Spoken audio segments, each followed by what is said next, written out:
Hi everyone, hi audience, hi Prabhu. So today we have with us Gangathar Prabhu Ganesan. Guys, Gangathar Prabhu Ganesan is an IIT Kharagpur pass out and currently as Director of Product Management, he's leading the gaming efforts at Glance. He has led the online gaming product division at PopReach and RockU before being at Glance. Prabhu specializes in product management, product strategy, consumer behavior analysis, and product marketing. And he possesses close to 15 years of industry experience in this space. Uh, and today's discussion primarily is going to be, how you go about games, because ultimately, end of the day, it's a business. So, then that's why this name, game to product to platform. And before I leave the stage for Prabhu, just two quick little points for the audience. One that you will be having links for the feedback form in the handouts tab as well as the discussion tab. Please spare a few seconds toward the end of the session for providing us the feedback. And the second one is please keep posting your queries in the Q&A tab. As and when Prabhu gets time, he will keep answering your questions. That's it from my side, guys. Enjoy the session. Good luck, Prabhu. All yours. Thanks, Mayank. Guys, first of all, thank you for joining me today. As Mayank said, this is more like, how do you go about games? I think most of you guys are already doing fantastic work. I thought I'll try to amplify and also learn from you guys, like what you guys doing and how we can discuss about this go forward. This is about, how do we go from game to platform? Because it's very important as a sustaining business that we make out of developing games. So let me introduce myself a little bit more. What I was doing until last few, as I said, last 10, 15 years is that I've been managing quite a games. Prabhu, I'm sorry to cut in between. Your presentation is not live right now. Would you want to share your screens? Yeah, one second.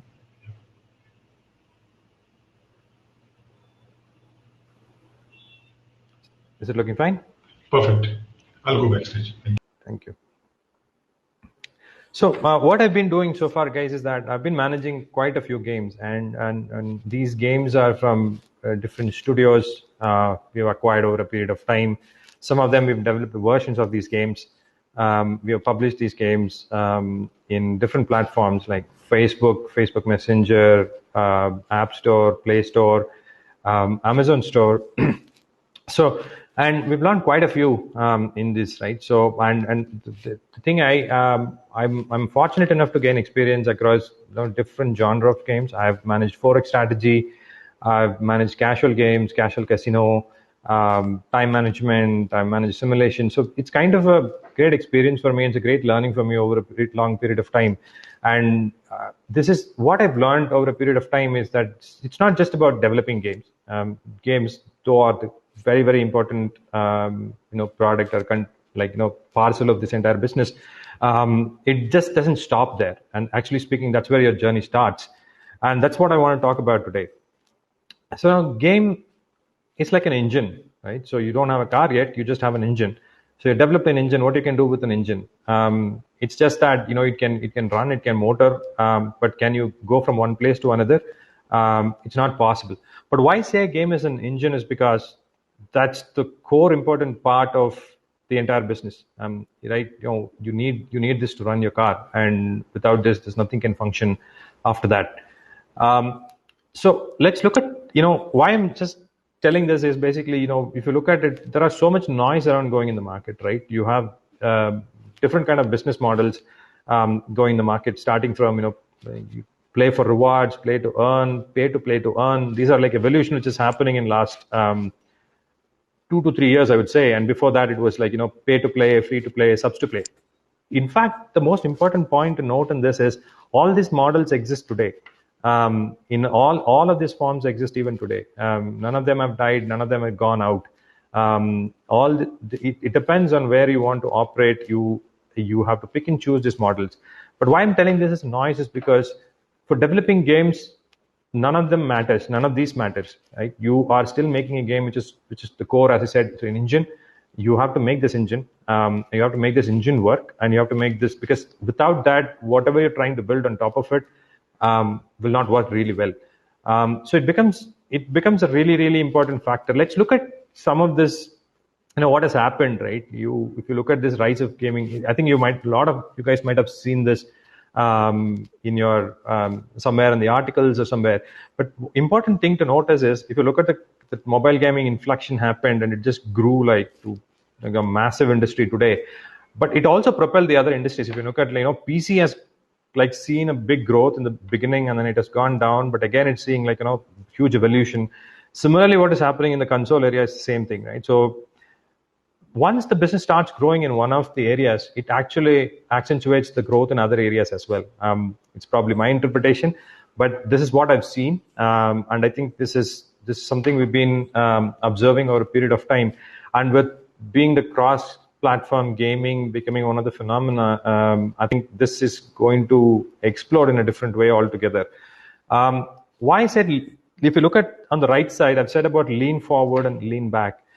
Typically when we look at devices like TV, they're called as lean back devices because you're sitting on a couch, you're leaning back and you're watching them. And mobile is usually a lean forward device. You take the phone and you go in the front, and then you start doing some activity on the phone. But games is one thing which has just made, opposite of these two devices. It made any of the lean back devices into a lean forward devices with joystick in your hand, or your keyboard in your PC. And for games and mobile, what has happened is it became a lean back device because of kind of genre of games we got in mobile.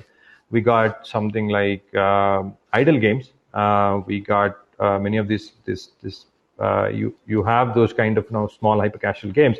It made your cognition required for playing these games is much less, and it kind of mimicked like a lean back device. It's a very important phenomena because of why I'm talking about this is because when on mobile, the motivations to play are very different. When on console or PC, the motivations to play are very, very different. So let's look at why people play games. People play for three different reasons, and there are multiple reasons, but probably these three are the big motivators today. One is for socializing, and another for an immersion, and another was for earning money. In the immersion, why I've added something called as lean back, because the immersion definition has changed a little bit. Immersion was like, you play a strong FPS game. We're talking about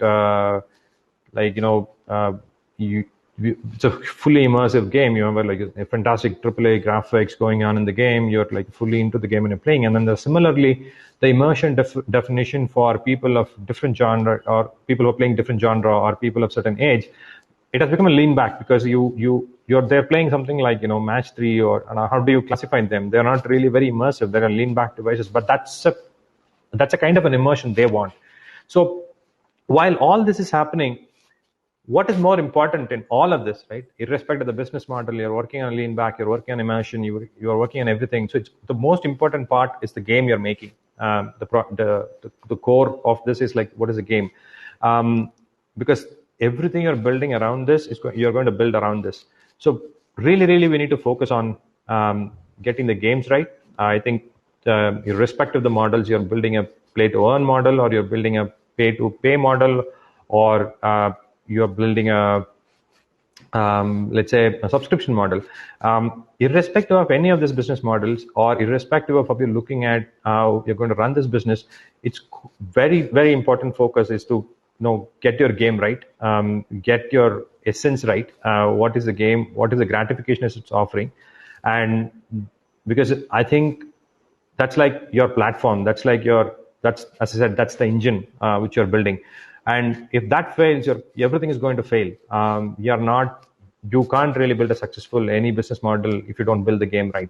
And so this is my experience. Like all the games I have seen successful is because the games are great, at least to a certain set of an audience in the market. And definitely not building one game for entire universe. That's like ridiculous. That's not possible. You are picking a segment which you operate, and you're looking at their needs. It could be an immersion, it could be socializing, it could be like earning money. Whatever the motivation is, you're picking that segment, you're picking that that population, and you're making it. Could be very small, it doesn't really matter, because you just have to make great game for them, and you have a sustainable game around that. You can build a sustainable product and business on top of it. So what and where is your battle? Right, this is the most important part for most of you guys. At least that is what I also always feel, because what and where is my battle? Am I going to fight this battle on mobile, or am I going to fight this battle on PC, or am I going to make this fight battle across all the devices? And what is my battle? Am I going to battle against FPS guys? I'm going to battle against the hyper casual guys, or I'm going to battle against casual games with meta. What is my battle? That's something you need to be really, really careful before you start developing a game. You need to understand your core users, to whom you're building this game, and that's where I think, and that's where you can get your games right. It's very, very important you spend tons of your time understanding your users. It need not to be something you have to spend like hours and hours just understanding your users. You can actually understand your users through the process of developing the game. But again, I want to reiterate that point: get your games right, because you're going to build everything around that game. And how do I? Okay, then we built a game right now. Right? So we built an awesome game. Everything is working fine. We've got no bugs, or like minimal bugs, let's say. And then we've got good graphics, bad graphics, whatever. But we built a great game, and it's been accepted by a set of users, which you can do through different modes like playtesting, or you're going to put it in a closed beta, or any of these mechanisms that you want to test, or you can give it to a bunch of users and then you can say, okay, this is something I would play. And you'll start measuring your first session time, and you say, okay, now people are playing for 15-20 minutes as soon as they pick this game. Okay, you got a fit. Once you get the fit, what happens? Can this game run on its own? No. Are you going to make dollars out of this game? Yes. Yeah. How? Depending on the model you chose, right? So if your model is not a pay to play or a subscribe to play, it's more like if your game is not a console, or if you're just selling it for like $10 or $50 or whatever, or if you're not putting this game in a subscription platform where people pay X amount of money, like what Netflix does or what Apple Arcade does. If you're not in these two models, actually what you're building is basically an as a service product. It's more like any of the SaaS products. Right? You're actually getting money over a period of time from the user, or through ads, or X different types of monetization. But what you've essentially built is as a service product. What does an as a service product requires? Because you build a game and you have to build an as a service on top of it. Developing games is not equal to developing a gaming product. This is something very, very, at least this is what I've learned. When you're building a game, you built an awesome game, but then what happens is like you get a D1 retention of 50%, and that's it. You don't have anything after that from the users, and you don't have, let's say, there's nothing to. I mean, you cannot offer more on that. You cannot build a business out of it. So you need to figure out a way how you're going to build this gaming product, and this is a different type of a skill set than making a game. And my suggestion is, I think any of you guys who are trying to build games or making a business out of this, you guys have to start thinking about this right from day one when you're making a game. So yeah, the important part again, I just want to say gaming business is actually a creative technology business. And I highlighted creative, if you guys notice, because as I said, the games are very, very important. You're building this game, and it's a creative endeavor. There is no escaping that word. So as I said, if you fail in the game, everything else fails. But if you just have a great creative and you don't have a product around it, then also you're going to face a problem, because you're going to struggle how to run this afterwards. So you're building actually a technology around it, and this is going to be an as a service product or a technology you're going to build around this creative. So what is a gaming product? Gaming product is equal to games, and then plus set of services you're going to build around these games. These services could be tons of things. It means tons of things for your game and your product. This could be just a live operation services. This could be tournament-based services. This could be leaderboard-based services. This could be event-based services.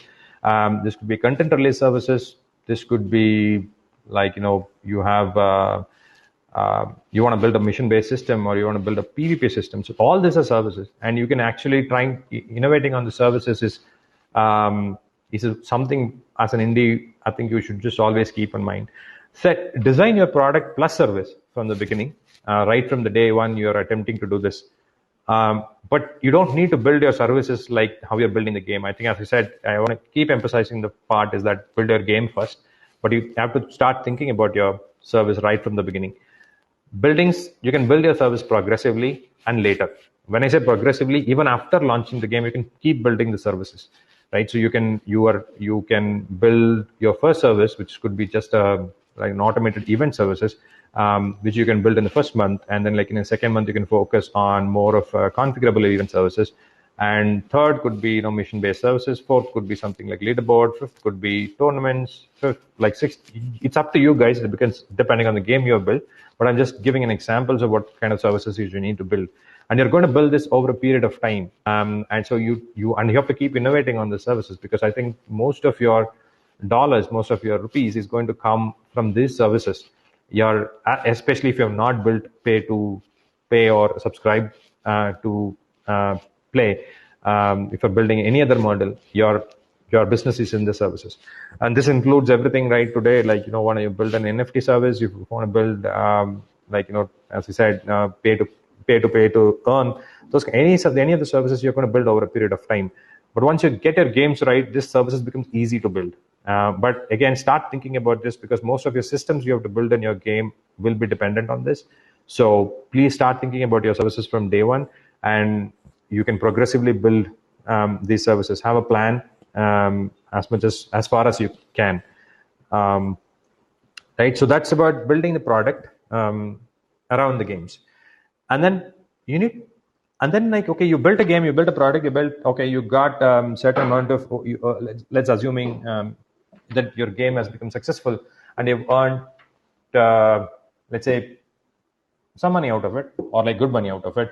But one thing I wanted to make it clear is gaming business is not a quick rich scheme. You're not if you're looking at that, it's a very faulty way of looking at it, because you're going to face a lot of failure in the beginning. Most of the studios, like most of us, like even I've we've launched about 6 games and we've taken all 6 out of them out of the store. All of them new. We spent about each game we have spent about more than 16 to 18 weeks, and we had to take all of them out of the store because none of them met whatever benchmark metrics we had. That's a different topic. But what I was trying to say, you will end up facing these failures. But when even all this is happening, what you would have done is you would have built different parts from these games. So it doesn't mean like once you scrap the game, you have to throw away the game. You have like you would have had like hundreds of learnings from these 4 or 5 games which you have built and launched. And you will have a lot of parts which are reusable components, right? And that's what I'm going to talk about in platform. So what does platform provide? Platform can provide like 2 things. One is the liquidity and the pace, which is both of them are very important for you guys if you're seriously building a gaming business. Don't ever expect to do a one-hit wonder. Like you're not going to develop a game and then you're going to get hate out of it. If it happens, like thank your stars, you're lucky. And also what I'm trying to say is don't develop a game and just say I'm going to pray to the god this game will be a hit. That's not going to happen either. So you need to be sustaining yourselves for a period of time by building this platform, and this can provide you. This could be a reusable components. I'll explain what I mean by platform. But what can these do is it can provide liquidity and pace. The game development time could be shorter. The next trials could be shorter. You can build a lot more liquidity. You can build, instead of building one game, you'd be able to build 2 games at the same time when you're looking at it, and you'd be able to test both the games in the market at the same time. So what do you want to platformize, right? You can platformize multiple things. Art, tech, service. You can platformize around your ideas as well. You can platformize, right? So when we say platformize, let's say you developed an art. For example, let's take a hidden object game you've developed, and you've built up an entire nice system of hidden objects, and you built a certain narrative. And then you build certain components, you have an art ready, and you're going to have, you built an entire good hidden object system. But when you launch the game, you test your metrics, it's not working. There could be multiple reasons for it, right? It could be narrative didn't work, or people didn't like certain things in the hidden object because of the art it was looking. So in this case, let's say you are a studio which can build an excellent hidden object game, right? So you would be then, which means you would be really good at art. As a studio, you'll be really good at art. So you can pick art, platformize the art, because you would have built a fantastic background, you would have built hundreds of hidden objects. You would be able to platformize this, because which you say when you're building your next hidden object game, because your first hidden object game failed. So you're building a next hidden object game. What you're looking for is you're looking for a different narrative, because you're assuming that that's what you got in the that's what you tested and that's what you got in your first version. You know what, this narrative is not working, we need to change the narrative. So since you've platformized the art, now you have to construct a new narrative, and then probably you might have to change your art a little bit. But since you've already platformized it, you already have X amount of work done already. So you have something in your hand to start with. So instead of taking about 12 weeks or 16 weeks to develop your first version of a hidden object, you might be able to shorten it to about 6 to 8 weeks now. So you have a next version to launch within like 6 to 8 weeks. So this would have over a period of time. When you do this, your development time would keep dropping as you go. So similarly, tech, right? So let's say you develop something like a card battler. You would have developed the entire card battler. You have an entire tech system ready. You have you have the play versus player done. So you have entire tech is platformized already for you. But for whatever reasons, it could be like art didn't work, let's say, in this case, because you didn't target the right users with the right art, or let's say the way you built the card battler, probably the motion graphic or something didn't fit well. In this case, you'd be able to platformize the tech, right? So because you have the tech ready in your hand, and you're just because you just have to change your cards. You might not even have to change your systems. You might have to change your balance a little bit, and you'll be able to launch the game in a quicker fashion than what you were able to do in the first version of your card battler.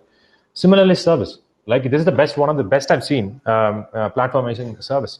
So we had this bunch of games acquired from Disney at one point in time, like Gardens of Time, Kitchen Scramble, and XYZ games. The fantastic thing what Disney has done is Disney has built an entire system for running the service on these games, and this was long back, guys. I'm talking about 2011, 2012, and I think that's an outlook. I was actually surprised when I see this, how the services has been platformized, because what happens is you have one platform which is able to support live operations in multiple games. You want to set up leaderboard, you can use the system. You want to set up events, you can use the system. You want to set up missions, you can use the system. You want to release content, you can use the system. So it's like, so what happens is for the next game, they don't need to build the service. They just have to build the game, and the service is already ready. And you can just develop 4 or 5 games and plug it on top of the system, this services. So again, it reduces time to go to market and time to start monetizing your game. Like a lot of things can you can shorten hundreds of things by platformizing service. But what I would say is it's always difficult to choose what to platformize. I mean, you can platformize all these 3 things, but not when you're starting up, right? So you need a lot of time to platformize all these things. But again, it is your battle, and you will have certain strengths. Either you're good at art, or you're good at tech, or you're good at building systems, you're good at building services. Whatever you're good at, choose that, because it will become natural for you to platformize that. So you can able to leverage this across your game. So, but choose your platformization option based on your strengths and the battle you want to fight, and that's going to help you a lot. I think one of the examples I've noticed recently is I'm a bit of a Nintendo fan, so I played these 2 games, Legend of Zelda Breath of the Wild and Legend of Zelda Hyrule Warriors.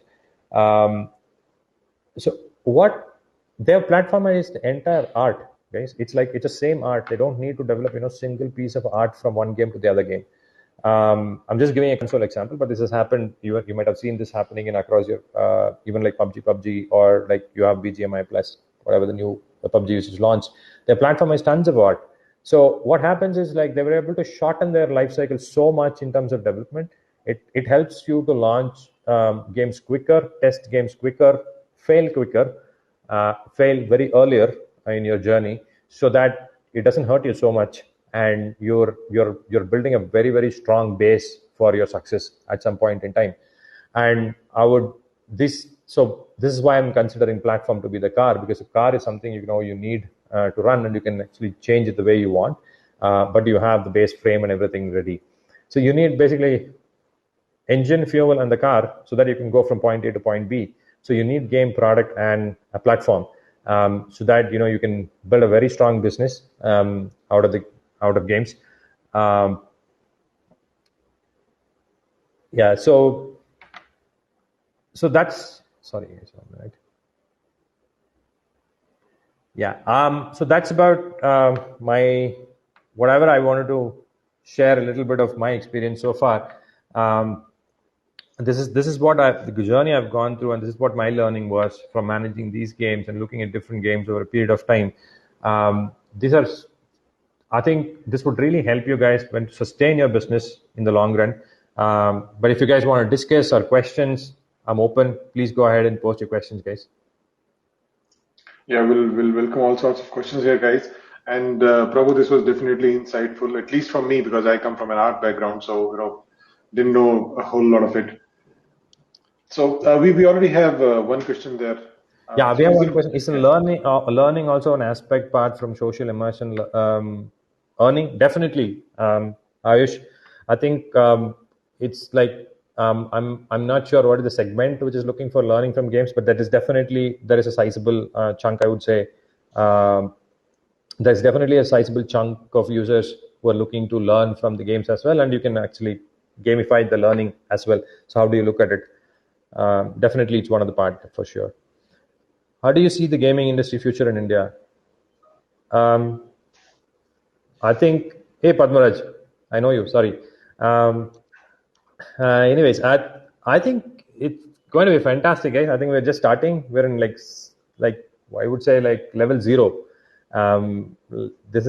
It's going to explode in 3-4 years for sure. And with the kind of business models and monetization models coming around, I think it's going to be one of the biggest consuming market as well, not just the producing market.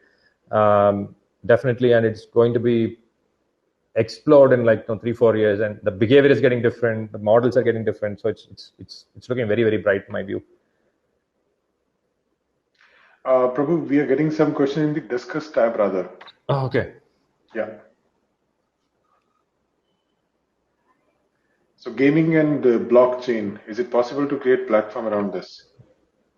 Oh yeah, I mean, I think that's what they've been doing already. I think it started in 2018. I think multiple people are doing it. And the problem is, guys, it's for my understanding goes, the value chain in gaming and blockchain, I would say it's going to be a bit complex than our current value chain. How we are looking to distribute games or publish games, the value chain is going to be different. The money flow is going to be slightly different, but definitely it's possible to platformize. But it's at very early stages, and then there are multiple players doing multiple things. You might have seen like there's this Forte which is offering multiple things in terms of how do you run the blockchain games. Privacy, security, governance, and everything. There's running a platform. And then there is the blockchain themselves, and then there are currencies on top of it. And there is going to be in a view where you will have multiple games having tradable assets among each other. Forget about within the game. So you can build assets, especially when I was think you can actually build one art. You might be able to release it in multiple games in a blockchain area. So definitely it's possible to platformize. You can choose to platformize. Again, you're going to choose to platformize blockchain tech, or you're going to choose your currency, or going to platformize art. It's the same thing again, like tech service. You can platformize what you want, but you need to really understand the space, and you need to have a strength in that space to platformize that. So if you believe that you are building a great blockchain game, and if you think your blockchain your framework can be platformized for multiple games, yes. For example, I'm giving you Axie Infinity, right? It's one of the most successful games which we have been speaking in a recent news and all that. So Axie Infinity can release, I don't know, something like Pixie Infinity tomorrow, and it can have a lot of borrowed things from that, which means they have platformized that things, and it's definitely possible to platformize in blockchain area as well.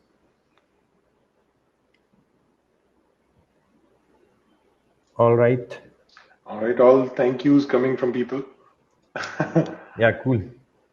Yeah, I think this, for me, it was quite an intense topic, Yeah. and I think the audience would have definitely, benefited out of it.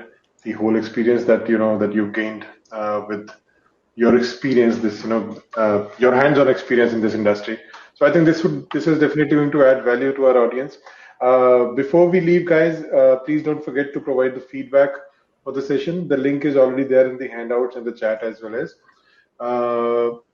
Yeah, thanks for staying around, audience, and thank you, Prabhu, for putting in all this effort for and taking out time for us. This definitely adds a lot of value to our indie track, and thank you for being with us on IGDC 2021. Audience, please stick around. There's already next session. The next session is how to make a great game in just 2 days by Jake Parker, and it's just going to be live. We'll see you there, guys. Cool. Thanks Thank you. everybody. Thank you, guys. Thanks, Mike. Thanks, Thanks, Prabhu. everyone, for joining us. Thank you.